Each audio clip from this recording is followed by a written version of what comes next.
Hello, 7th grade. Happy Tuesday, September 29th. Here is your daily to-do list for today. As always, you're going to come to the 7th grade social studies page and scroll to that weekly workflow.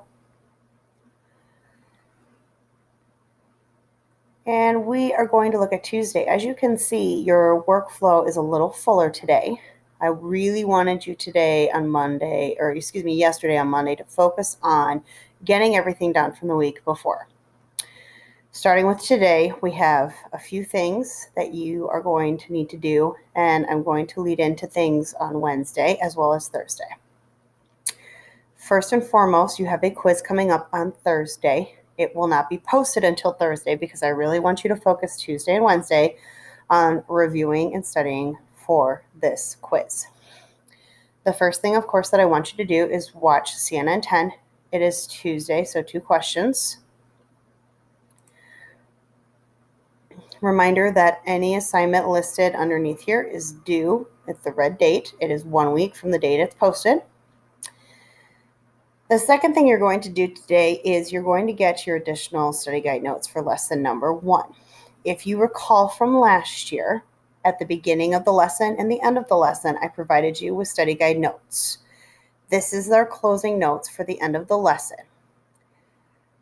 Remember, a couple weeks ago, I asked you to make your own study guide, whether it was pieces of scrap paper or a notebook. Remember, I don't grade your notes. It is for you and you only.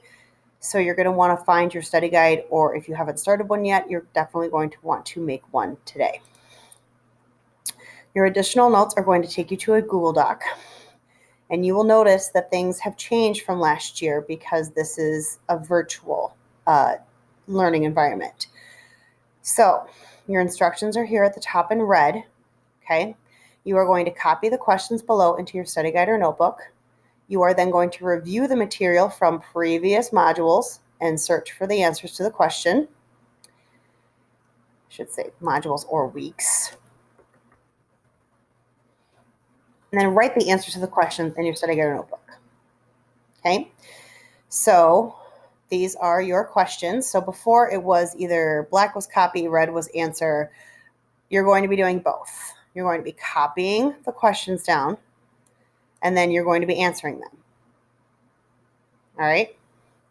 So you're going to have to copy these 3 questions down, step 1. Step 2, you're going to have to go back into the previous week and look for these answers, right? They are somewhere within these mini assignments that you've done. And you're going to have to write the answers to the questions. So question number 1, name 2 things that maps can do for us. Think about what a map is used for. What can maps do for us? Number 2, you will compare 2 maps of the same place and be asked to identify similarities and differences.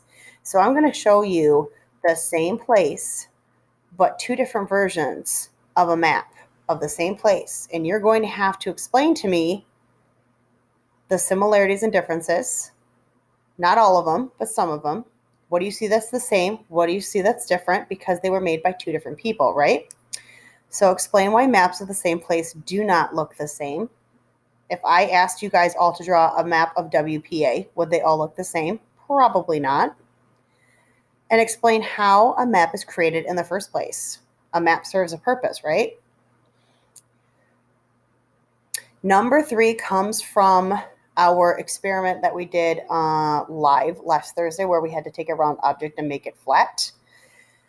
If the Earth is 3-dimensional or 3D, what problems might geographers have in drawing the Earth on paper, 2D? So remember what happened when we drew an object drew something on our round object, and then I asked you to make it flat. Remember what happened to that?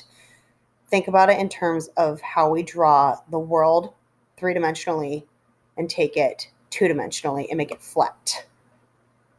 Okay, so copy the 3 questions, review the material from week 3, and answer them.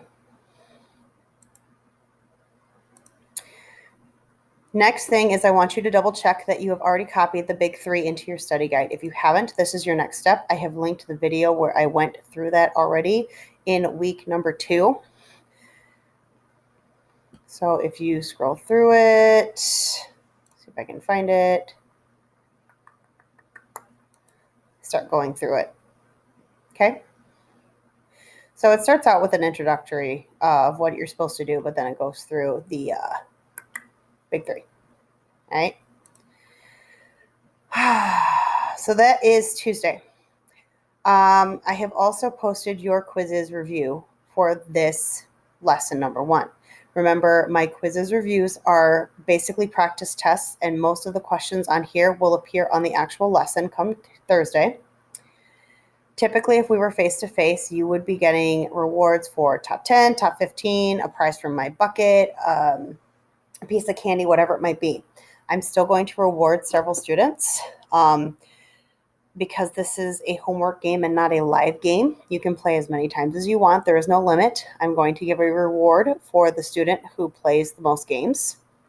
I'm going to give a student who has the highest score, which is the number, and the student who has the highest accuracy, which is percentage.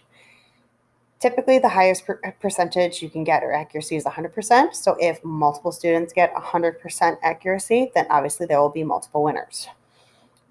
Again, the quiz will be posted on Thursday at midnight. So at 11:59 going into Thursday, this will be posted. But I really, the next 2 days, want you to focus, get your notes all caught up, play the review game.